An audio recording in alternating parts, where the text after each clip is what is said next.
Consultancy. Sir India के बाहर से आपने कंसल्टेशन लिया, जैसे कि नवी मुंबई एयरपोर्ट है, नवी मुंबई एयरपोर्ट जो बन रहा है उसके लिए कितने फॉरेन कंसल्टेंट्स, जो बीसीजी वगैरह है, बीसीजी का इंडिया में भी ब्रांच है, पर मुंबई एयरपोर्ट ने इंडिया वाले ब्रांच को छोड़ के यूएस वाले ब्रांच से उन लोगों को क्या बोला, तुम लोग आकर के हमको कंसल्टेशन दो। क्यों? क्योंकि वहां पे वो लोग डेवलप्ड कंट्रीज है यार, उनको एयरपोर्ट वगैरह का नॉलेज इंडिया के लोगों से ज्यादा है, तो हमने बाहर से लोगों को कंसल्टेशन के लिए मंगवाया। अब सर उनको कंसल्टेशन पे क्या दोगे?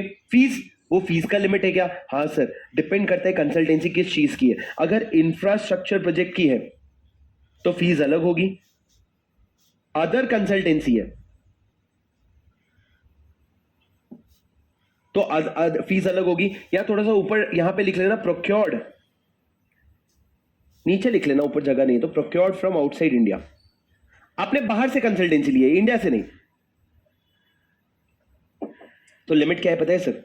सर मेरे को बस एक चीज, छोटी सी चीज देख के बताओ, लिमिट मत देखना प्लीज, इधर देखो सर। अदर कंसल्टेंसी में मान लो आ गया ऐसे कि हमको अपना रेवेन्यू कैसे ग्रो करना है, और इंफ्रास्ट्रक्चर प्रोजेक्ट में जैसे आ गया नवी मुंबई। मेरे को बताओ दोनों में से लिमिट किसका ज्यादा होगा? मतलब लिमिट का अमाउंट मान लो, एक का लिमिट है $1 मिलियन, एक का लिमिट है $10 मिलियन, मान लो, तो किसका $10 मिलियन होना चाहिए, किसका $1 मिलियन? सर ज्यादा बड़ा अमाउंट कहां पे घुसता है? इंफ्रास्ट्रक्चर में, तो उनकी कंसल्टेंसी का फीस भी बहुत ज्यादा होगा। तो इन्होंने लिमिट क्या लगाया इंफ्रास्ट्रक्चर के लिए? बोला $10 मिलियन पर प्रोजेक्ट। तुम लोग इंफ्रास्ट्रक्चर का मतलब समझ रहे होगे एक छोटा सा अपार्टमेंट, पर मैं बोल रहा हूं तुमको सारा सिटी बना, इतना बड़ा सिटी बना, वो सिटी का कॉस्ट भाई कम से कम $1000 मिलियन है। अगर तो फिर $10 मिलियन कुछ भी नहीं है। और बाकी कंसल्टेंसी के लिए कितना है? $1 मिलियन पर प्रोजेक्ट, $1 मिलियन पर प्रोजेक्ट। अरे सुन रहा है क्या तू? क्या बोलते हो भाई? क्या बोलती तू? सुन, आती क्या लोनावला? अरे अकाउंट्स पढ़ेंगे, लॉ पढ़ेंगे, टैक्स पढ़ेंगे, कॉस्टिंग पढ़ेंगे, और क्या? टैक्स में जीएसटी आ गए कि जीएसटी जीएसटी कर रहे हो गधे लोग। तुम्हारे लिए है 2 सब्जेक्ट, आईसीआई के लिए नहीं है, एक ही है वो, उसके लिए टैक्स। सर इधर देखो, $10 मिलियन, $1 मिलियन। सर लिमिट खत्म हो गया, ये पॉइंट खत्म हो गया। पॉइंट नंबर डी पे आ जाओ, वेरी इजी। रेमिटेंस। क्या पागल हो गए हो क्या? 4 ही तो लिखा है। Remittance of, remittance as reimbursement of pre-incorporation expenses। Limit है, लिमिट है 5% ऑफ इन्वेस्टमेंट ब्रॉट इन और $100K, which ever is, copy नहीं करना, दिमाग लगाएंगे, कॉपी नहीं करना।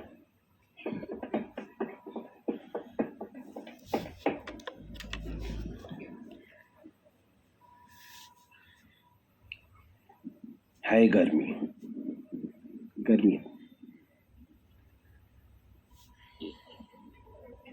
सर लिख लिया? नहीं सर, आज तो यही लिखेंगे हम, पूरे पूरे दिन भर यही लाइन लिखते रहेंगे। क्या लिखा है sir? Remittance as reimbursement of pre incorporation expenses, उसका लिमिट है। सर कोई मेरे को समझाएगा खर्चा क्या है? कंपनी का क्या खर्चा है? सर कंपनी को इनकॉर्पोरेट कौन करते हैं? प्रमोटर। सर प्रमोटर इंडिविजुअल होता है कि कंपनी भी हो सकती है? कोई भी हो सकता है sir. Promoter can be an individual, promoter can be a company. Pre incorporation खर्चा क्या होता है? इनकॉर्पोरेशन के प्री वाला खर्चा। वाह वाह वाह ही याद। एग्जाम्पल तो प्री इनकॉर्पोरेशन खर्चे का, आरओसी की फीस, एमओए एओए बनवाने का खर्चा, लॉयर का खर्चा, सीए का खर्चा, ये सारे पेपर वर्क के खर्चे, फाइलिंग के खर्चे, ये सारे खर्चे होते हैं। अब राजा मेरी बात ध्यान से सुनना, अगर तुमको मैं ये बोलूं कि टेस्ला मोटर्स आईएनसी कहां की कंपनी है? यूएस की। उसने इंडिया में एक सब्सिडी बनाई, Tesla Pune limited, Tesla Pune limited. अब उसने क्या किया, उस कंपनी में डाला सर $1 मिलियन। कितना डाला? $1 मिलियन। और उसने बोला ओह ये $1 मिलियन क्या बन जाएगा सर? ये बन जाएगा पेड अप शेयर कैपिटल। हाँ कि नहीं रे? अरे कॉपी पेस्ट मत करो रे, सुन के समझो को लिखो, स्क्रिबल करना भूल गए हो क्या? क्या ये क्या चल रहा है भैया? समझो कितना दिया सर $1 मिलियन, वो क्या है? Paid up share capital. अच्छा ये पूरा क्या बन जाएगा? 100% सब्सिडी। अब सर इनकॉर्पोरेट होने के बाद वो कुछ खर्चा रिम्बर्स करवा रहे हैं, मतलब वो बोल रहे हैं भाई मेरा ना टेस्ला मोटर आईएनसी का कुछ खर्चा हुआ इसको इनकॉर्पोरेट करने में, तू क्या कर दे? मेरे को रिम्बर्स कर दे। तू क्या कर दे? रिम्बर्स कर दे। सर अगर मैं कहूं ये खर्चा $1 मिलियन का हुआ है तो तुमको सुन के कैसा लगेगा? भैया इतने ही तो पैसे तू इंडिया लाया था, अभी तो उतना ही वापस ले जाएगा तो हम कटवाने के लिए बैठेंगे? इतना नहीं चलेगा। तो हमने बोला सुन, अगर प्री इनकॉर्पोरेशन खर्चा है ना, रीइंबर्स मांग रहा है ना, तो तू कर लेना, लेकिन उसकी लिमिट है। लिमिट है 5% ऑफ इन्वेस्टमेंट ब्रॉट इन, जितना पैसा इंडिया में लाया, और 100K विच एवरेज। तुमने लॉजिक लगाया कि 100K का अमाउंट जो है वो बड़ा है। भैया 5 मिलियन बड़ा था, 25,000 छोटा अमाउंट था। पर एक बात लॉजिकली सोचो भाई, तुम क्या कर रहे हो? $100K। सर अगर इनवर्ड रेमिटेंस में $100 मिलियन लाया तो $100 मिलियन, अगर जो इन्वेस्टमेंट आया इंडिया में वो $100 मिलियन लाया, $100 मिलियन का 5% कितना होता है? $5 मिलियन। हुआ तो हुआ भाई, अरे खर्चा हुआ तो हुआ, देखो आरओसी को फीस देना पड़ता है, इतना हुआ तो हुआ। तो सर यहां पे ये लिमिट है विच एवर इज हायर। सुनो मेरी बात ध्यान से, पहले वाले में आपका विच एवर इज लोअर क्यों था? सिर्फ इसलिए क्योंकि आपका $5 मिलियन का लिमिट था भाई। बाकी ये 25,000 $1,00,000 बहुत छोटे छोटे लिमिट होते हैं। और तो उसको हम अगर, यार एक बात बताओ भाई, सुनो, मैं टीवी लेने जा रहा हूं, ठीक है? पापा ने बोला टीवी या तो तू छोटा वाला भी ला सकता है या फिर बहुत बड़ा वाला भी ला सकता है। अभी पापा ने पूछा छोटा वाला टीवी ट्रांसपोर्ट करवाने का खर्चा कितना लगता है? $200। तो पापा ने बोला $200 में ही लाना पड़ेगा। नहीं होता ना ऐसा पापा, जितना बड़ा मैं टीवी लूंगा उतना बड़ा ट्रांसपोर्ट का कॉस्ट आएगा। आप मेरे को एक अमाउंट दे दो, पर अगर मैं बहुत बड़ी टीवी लेके आया तो उसका ट्रांसपोर्टेशन का खर्चा ज्यादा आएगा ना, तो आप उसको टीवी के वैल्यू के परसेंटेज में डाल दो। आप मेरे को एक फिक्स अमाउंट मत दो, आप टीवी के वैल्यू के परसेंटेज में डाल दो और फिर व्हिचएवर इज हायर डाल दो। अगर टीवी का वैल्यू बहुत ज्यादा है तो उसका परसेंटेज जितना आएगा उतना मैं खर्चा कर सकता हूं। तो पापा ने बोल दिया मान लो टीवी का जितना भी है उसका 0.5% तेरा ट्रांसपोर्ट का है, वेरी गुड।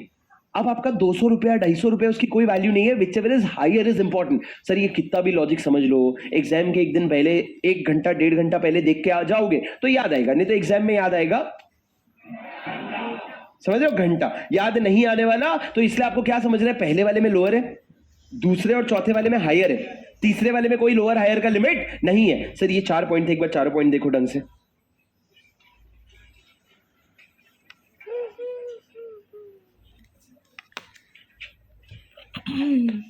चारों पॉइंट देख लिए ढंग से?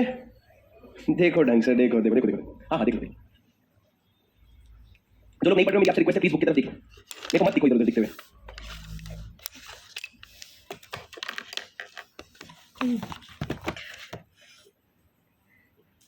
याद कर लो, घर जाके पढ़ना नहीं पड़ेगा।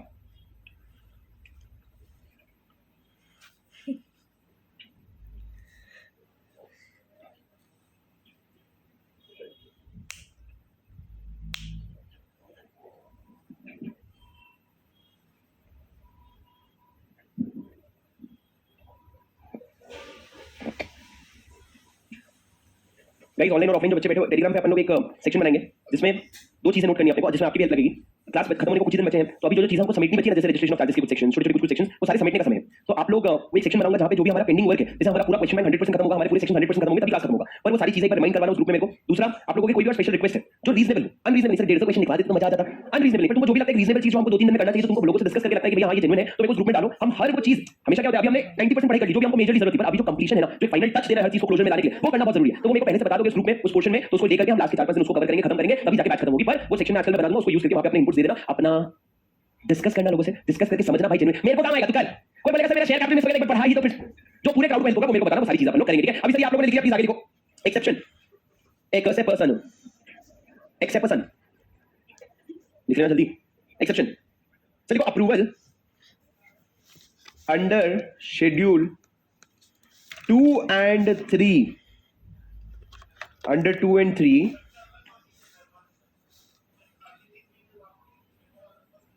not applicable where remittance is from RFC account, EEFC account.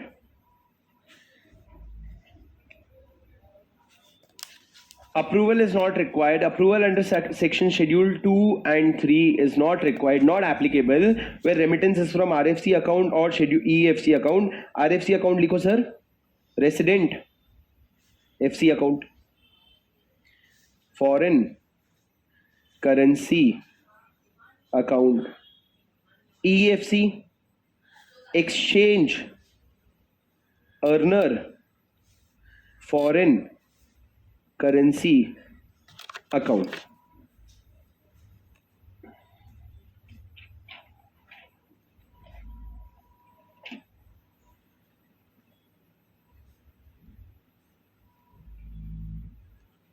Sir आपको कोई भी अप्रूवल नहीं लगेगा। सर एक सेकेंड, एक एक करके जाते हैं। शेड्यूल 2 और 3 क्या है?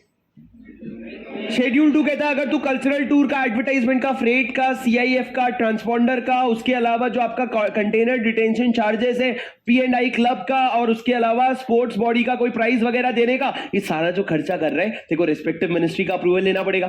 शेड्यूल 3 कहते हैं 2.5 लाख के ऊपर जाके खर्चा करेगा तो देखो मिनिस्ट्री का अप्रूवल लेना पड़ेगा। किसका? आरबीआई। सर ये दोनों में कंडीशन है कि इसके ऊपर जाएगा तो लिमिट लगेगा, ये करेगा तो लिमिट लगेगा। पर हमने बोला सुन भाई, तू पैसा क्यों लिमिट लग रहा है?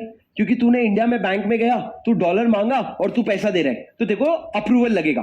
पर हमने कहा 2 स्पेशल अकाउंट होते हैं, उससे अगर पैसा निकाल रहा है ना देखो अप्रूवल नहीं लगेगा। पहला है RFC account, resident foreign currency account. दूसरा है EFC account, exchange earner foreign currency account. Sir ये दोनों अकाउंट है जिसमें आप रुपीज नहीं डॉलर रखते हो, जिसमें आप रुपीज नहीं डॉलर रखते हो। समझना मैडम ध्यान से। ऋषभ भैया यूके छोड़ के इंडिया आ गए। जब यूके छोड़ के इंडिया आए उनके पास सर $100 मिलियन का कैश था। कहां पे था sir? JP Morgan bank account में। JP मॉर्गन बैंक अकाउंट में कितना था? $100 मिलियन। अब वो चाहते हैं वो डॉलर मेरा डॉलर में ही रहे, मेरे को रुपीज में कन्वर्ट नहीं करना है, मेरे को इंडिया आना है लेकिन, और मैं इंडिया के किसी बैंक अकाउंट में ये पैसा रखना चाहता हूं। सर वो इंडिया में जब आ गए वो क्या बन जाएंगे? रेसिडेंट। वो इंडिया में एक स्पेशल अकाउंट खुलवा सकते हैं, रेसिडेंट फॉरेन करेंसी अकाउंट, और उसमें ये $100 मिलियन को स्टोर करके रख सकते हैं। सर उनका पैसा रुपीज में नहीं है, उनका पैसा किस में है? डॉलर में। अब सर एक और बात समझना, भैया ने यूके में जब थे ना तो उन्होंने बहुत सारे घर लिए थे, वो घर लेके आ जाएंगे क्या यहाँ पे? सूटकेस में बांध भाई, फोल्ड कर। हाँ सर ये जो घर है वो जिसमें आप रुपीज नहीं डॉलर रखते हो। समझना मैडम ध्यान से। ऋषभ भैया यूके छोड़ के इंडिया आ गए। जब यूके छोड़ के इंडिया आए उनके पास सर $100 मिलियन का कैश था। कहां पे था sir? JP Morgan bank account में। JP मॉर्गन बैंक अकाउंट में कितना था? $100 मिलियन। अब वो चाहते हैं वो डॉलर मेरा डॉलर में ही रहे, मेरे को रुपीज में कन्वर्ट नहीं करना है, मेरे को इंडिया आना है लेकिन, और मैं इंडिया के किसी बैंक अकाउंट में ये पैसा रखना चाहता हूं। सर वो इंडिया में जब आ गए वो क्या बन जाएंगे? रेसिडेंट। वो इंडिया में एक स्पेशल अकाउंट खुलवा सकते हैं, रेसिडेंट फॉरेन करेंसी अकाउंट, और उसमें ये $100 मिलियन को स्टोर करके रख सकते हैं। सर उनका पैसा रुपीज में नहीं है, उनका पैसा किस में है? डॉलर में। अब सर एक और बात समझना, भैया ने यूके में जब थे ना तो उन्होंने बहुत सारे घर लिए थे, वो घर लेके आ जाएंगे क्या यहाँ पे? सूटकेस में बांध भाई, फोल्ड कर। हाँ सर ये जो घर है वो वहीं पर रहेगा, इनको बेचना नहीं है। भैया ने बोला इतनी मेहनत से खरीदा है क्यों बेचूं? भैया क्या करेंगे? उसको रेंटल पे चढ़ा देंगे। सर रेंटल पे जो डॉलर इनकम आएगा वो किधर आएगा? वो इस रेसिडेंट फॉरेन करेंसी अकाउंट में आएगा। मतलब सर इस अकाउंट में क्या इकट्ठा हो रहा है? डॉलर डॉलर डॉलर इकट्ठा हो रहा है। मैं फॉरेन करेंसी को डॉलर बोल रहा हूं, वो यूके पाउंड में आएगा, वो किसी में भी आएगा। मैं डॉलर मतलब क्या? Foreign currency. सर ये जो डॉलर है क्या ये कभी रुपीज में कन्वर्ट हुआ था? क्या ये डॉलर इंडिया का हक है इस डॉलर पे? नहीं सर, इस डॉलर पे सिर्फ ऋषभ भैया का हक है, इंडिया का इस पे कोई हक नहीं है, क्योंकि अभी तक ये रुपीज में कन्वर्ट नहीं हुआ है। अब राजा मेरी एक बात समझना, जब ये डॉलर ऋषभ भैया के हैं, अब इस डॉलर में से ऋषभ भैया ने अगर ये बोल दिया कि मैं किसी को गिफ्ट देना चाहता हूं, ऋषभ भैया ने बोला मैं $5 लाख का गिफ्ट देना चाहता हूं। कितने का? $5 लाख। सर गिफ्ट के लिए लिमिट क्या है? $2.5 लाख। पर भाई मेरे बैंक को प्रॉब्लम क्या है? ये डॉलर तो कभी थे ही नहीं ना, इस डॉलर में से मैं 5 लाख डॉलर दे दूंगा, बैंक को कोई फर्क पड़ेगा क्या? बोल सर, अगर गिफ्ट इंडिया में नहीं दे रहे, गिफ्ट अब्रॉड इंडिया में दे रहा है तो उसको ये प्रोविजन ही नहीं एप्लीकेबल होगा ना। ये गिफ्ट अब्रॉड दे रहा है सर, अब्रॉड दे रहा है, पैसा कहां से निकाला? अपने खुद के डॉलर वाले गुल्लक से। मैं बैंक से मांगने गया क्या? नहीं। बैंक को मैंने क्या बोला? बैंक सुन, तेरे पास जो मेरे डॉलर 10 मिलियन रखे थे उसमें से मेरे 5 लाख डॉलर दे, मेरे को गिफ्ट देना है। तेरा क्या जा रहा है भाई? तेरा तब जाता जब मैं तेरे से रुपीस लेके आता और मैं बोलता तेरे पास जो डॉलर है वो मेरे को देगा क्या? मैं मांग ही नहीं रहा तेरे से, मेरे पास डॉलर है, मैं खर्चा करूंगा ना, तो मेरे को शेड्यूल 2 का अप्रूवल लगेगा, ना ही मेरे को शेड्यूल 3 का अप्रूवल। सर ये क्या अकाउंट होता है? आरएफसी अकाउंट होता है, हर कोई ये अकाउंट खुलवा नहीं सकता, स्पेशल लोग खुलवा सकते हैं। अरे समझे क्या सर? दूसरा होता है ईईएफसी। ईईएफसी बोले तो सर एक्सचेंज अर्नर। सर एक मिस्टर जेठालाल थे, एक मिस्टर जेठालाल। सर जेठालाल को आप बिजनेस में बता दूं, टीवी को एक्सपोर्ट करते थे, टीवी को एक्सपोर्ट करते थे। रुपीस में कुछ कमाई नहीं थी, सिर्फ डॉलर में पैसा आ रहा है, डॉलर में पैसा जा रहा है। सर जब इतनी बार डॉलर में पैसा आता जाता रहता है ना, आप बार बार बैंक के पास नहीं जाते, आप खोलते हुए एक exchange earner foreign currency account. Sir ये वो अकाउंट है किसका खोल के देते हो? एक्सचेंज अर्नर का, मतलब जो डॉलर कमा के दे रहे हैं उनके लिए स्पेशल अकाउंट खोलते हो। उसमें से पैसा डॉलर में आता है, पैसा डॉलर में जाता है। ये नॉर्मल रुपी अकाउंट नहीं होता है, ये क्या है? Exchange earner foreign currency account. अब राजा मेरी बात ध्यान से सुनना। सर जेठा भाई है, जेठा भाई के ये वाले अकाउंट में डॉलर 100 मिलियन पड़े हुए हैं। क्यों?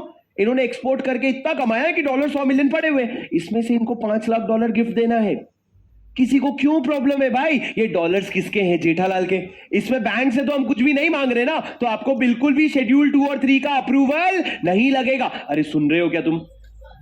कौन से दो केस में? आरएफसी अकाउंट में और ईईएफसी अकाउंट में। सर ये कॉन्सेप्ट समझे क्या?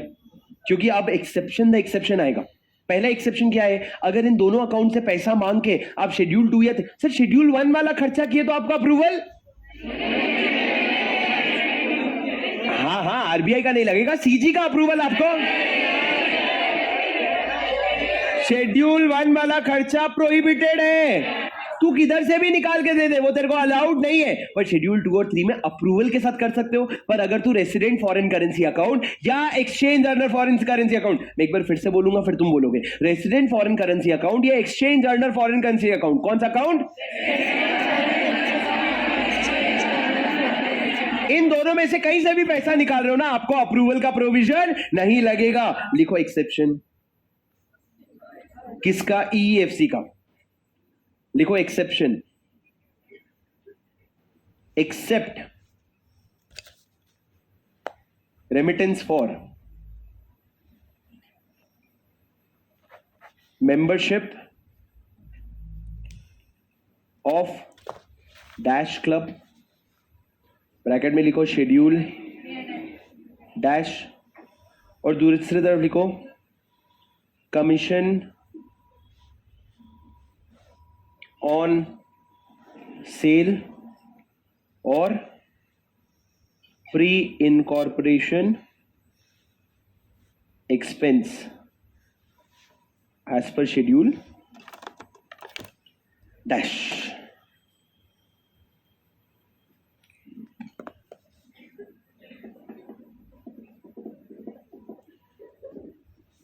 क्या आएगा सर? ये क्या एक्सेप्शन है? एक्सेप्शन अगर आप रेमिटेंस कर रहे हो किस चीज के लिए? डैश क्लब, पी&आई क्लब। सर पी&आई क्लब के बारे में कहां पे लिखा था? शेड्यूल 2 में। क्या लिखा था? Ministry of finance insurance division का अप्रूवल लेना पड़ेगा। दूसरा कमीशन ऑन सेल। सर ये कौन सा वाला सेल था? जो आप रेसिडेंट फ्लैट या कमर्शियल प्लॉट का सेल कर रहे हो तो आपके इनवर्ड रेमिटेंस का 5% और $25,000 विच एवर इज हायर, ये वाला लिमिट, या फिर प्री इनकॉर्पोरेशन एक्सपेंस जो लास्ट वाला था वो, ये जहां पे शेड्यूल 3 में लिखा था। सर ये दोनों खर्चे अगर आप करोगे ना, टेक्निकली 3 खर्चे हैं। कौन कौन से? ये प्री इनकॉर्पोरेशन एक्सपेंस का पहला, कमीशन ऑन सेल का दूसरा और प्री इनकॉर्पोरेशन का तीसरा।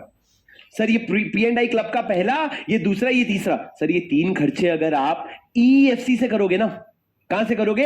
ईएफसी से, तो ये आपको अप्रूवल लेना पड़ेगा। वैसे ईएफसी से कोई भी खर्चा करो तो अप्रूवल लेना नहीं पड़ता है, पर ये 3 खर्चे ईएफसी से करोगे ना, देखो अप्रूवल लेना पड़ेगा। पर यही 3 खर्चे आरएफसी से करोगे तो अप्रूवल लेना नहीं पड़ेगा।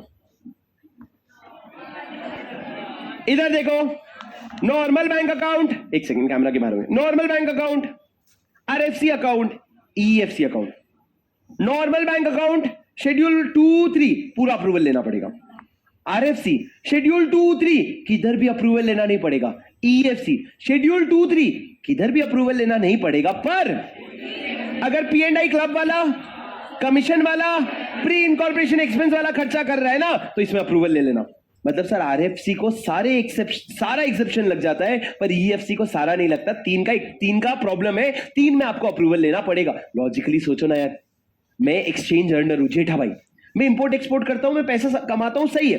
पर भाई मेरी एक बात बता, पैसा कमाता हूं वो सही है, इसका मतलब ये थोड़ी कि मैं इंफ्रास्ट्रक्चर, इसका मतलब ये थोड़ी कि तूने अगर एक प्लॉट बेचा तो उसका कमीशन एक लिमिट से ज्यादा दे देगा तू। जो लिमिट है वो तो जरूरी है ना। दूसरा, माना कि तू ईएफसी में कमाता है, पर भैया अगर तूने कंपनी इनकॉर्पोरेट करी इंडिया में और उसमें तू इनवर्ड रेमिटेंस एक अमाउंट लाया, तो उसका मैक्सिमम 5% देना, उससे ज्यादा तू नहीं दे सकता। वो लिमिट बहुत लॉजिकल है, तो आपको उसको कंप्लाई करना पड़ेगा। पर आरएफसी में वो भी कंप्लाई करना नहीं पड़ेगा। लास्ट में लिखो नोट, इसको लिख लो ऊपर, सुपर एक्सेप्शन। अरे यार, oh my god, ICC, ICC का फुल फॉर्म बोलो।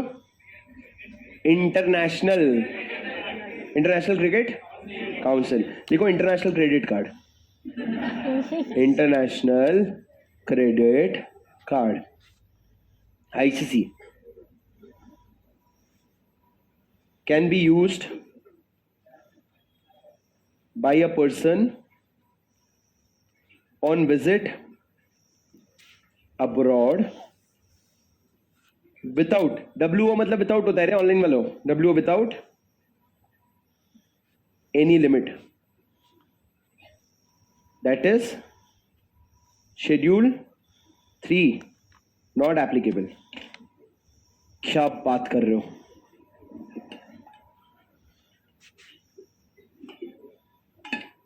सर विशाल सर की वाइफ का नाम क्या है? इशू मैडम, ठीक है। सुनना मेरी बात ध्यान से। इशू मैडम के पास विशाल सर ने एक कार्ड दिलवाया है। किसका सर? एमेक्स का प्लैटिनम कार्ड होता है। मैंने देखा था, मैडम मिले थे अभी 1 हफ्ते पहले, तो उनके पास एमेक्स का प्लैटिनम कार्ड था। उसकी लिमिट होती है कितनी पता है? 1.5 करोड़ की लिमिट होती है उसकी। भाई हमारे घर में कार्ड मिलता था 18,000 रुपए का, मैक्सिमम लिमिट 18,000 रुपए, वो भी साल का, महीने का नहीं, साल का 18,000 रुपए खर्च कर दिया, खत्म। ये लिमिट कितने की? 1.5 करोड़ की। अब मैडम लेके चले गए कहां पे? 1.5 करोड़ की नहीं, मैडम ने क्या किया, मैडम घूमने जा रहे थे यूरोप, तो मैडम ने गए बैंक में और लिमिट बढ़वा लिए, 4 करोड़ कर दिया, 4 करोड़ कर दिया और चले गए यूरोप। यूरोप में सर क्या कर रहे हैं? ट्रैवल, घूम रहे हैं। घूमते घूमते में उन्होंने 3.5 करोड़ का खर्चा कर दिया। विशाल सर बोले शेट यार, 15 दिन की कमाई खर्च कर दी पूरी। सर को ऐसा लगा, अरे यार 15 दिन की कमाई भाई, तो सर ने पूरा खर्चा हो गया, ठीक है। अब मेरे को बताओ, ये जो 3.5 करोड़ खर्च कर दिया वो तो ठीक है, पर लिमिट क्या थी सर इंडिविजुअल के? 2.5 लाख डॉलर, मतलब कितना होता है? 2 करोड़। आपने कितना खर्चा कर दिया? 3.5 करोड़। अप्रूवल, मतलब आप क्या बोल रहे हो? वो पहले इंडिया आते, आरबीआई के पास जाते, बोलते अप्रूवल देगा क्या, और फिर इंडिया के बाहर जाके खर्चा करके आते क्या? नहीं, लॉ ने एक छोटा सा एक्सेप्शन दे दिया कि जब तुम इंटरनेशनल क्रेडिट कार्ड लेते हो ना, तब बैंक तुम्हारी लिमिट तुमको चेक करके तुम्हारी लिमिट देते हैं। अगर किसी को 3 करोड़ 4 करोड़ की लिमिट दिया है, मतलब उसको पता है ये 50-60 करोड़ का बंदा है, तभी 4 करोड़ की लिमिट है, तो भैया लॉ ने बोल दिया कि अगर आप इंटरनेशनल क्रेडिट कार्ड यूज कर रहे हो ना, उससे अगर आप खर्चा कर रहे हो ना, कोई लिमिट नहीं है। इससे क्या होगा सर? इससे सोचो हमारी इकोनॉमी कितनी ग्रो होगी। क्रेडिट कार्ड लेके दबा के खर्चा कर रहे हो तुम, क्रेडिट कार्ड का बिल बढ़ रहा है, तुम्हारा इकोनॉमी बढ़ रहा है, वेरी गुड। पर हमने क्या बोला, देखो ये एक्सेप्शन देने का रीजन क्या है सर? रीजन ये है कि आईसीसी इंटरनेशनल क्रेडिट कार्ड हर किसी को ऐसे ही क्रेडिट नहीं देता। आप और मैं जाएंगे, हम दोनों को मिलेगा मिला करके 25,000 रुपए का लिमिट, तो वो बोला करना, $2.5 लाख करके दिखाना तू खर्चा। पर अगर किसी को मिला है $2.5 लाख से ज्यादा का लिमिट, तो इसका मतलब क्या क्लियर है कि भैया उसका कैपेबिलिटी है, तो हमने बोला उसके लिए भी आरबीआई को परेशान करने की जरूरत नहीं है। तो क्या लिखा sir? International credit card can be used by any person on a visit abroad without any limit, that is schedule 3 does not apply. बस सर, लास्ट लाइन लिख लो, transactions not listed in any schedule shall be freely permitted. Transactions not, तुमको, मेरे को पता है तुमको भूख लगी, पर तुमको बता दूं 5 मिनट और है मेरे पास. सर एक बार क्या है ना, इतनी मेहनत से पढ़े हैं ना, एक बार आंख बंद करके माइंड मैपिंग तो बनता है, मजा आ जाएगा. भूख बहुत लगी है, ऐसे सब जाएगा, तू देख सब जाएगा. क्या लिखा मैंने? Transaction not listed in any schedule is freely permittable. चलो परमिटेड लिखा. अरे भाई लिख लो. मैडम आप कितना धीरे धीरे लिखते हो. हाँ बोलो सर. 3, 2, 1 मेरी बात सुनो. पूरा का पूरा शेड्यूल 1, 2, 3 आपको 5 मिनट में रिवाइज करवाने वाला हूं. प्लीज आप लोगों ने अपने आंखें बंद करनी है. On account of 3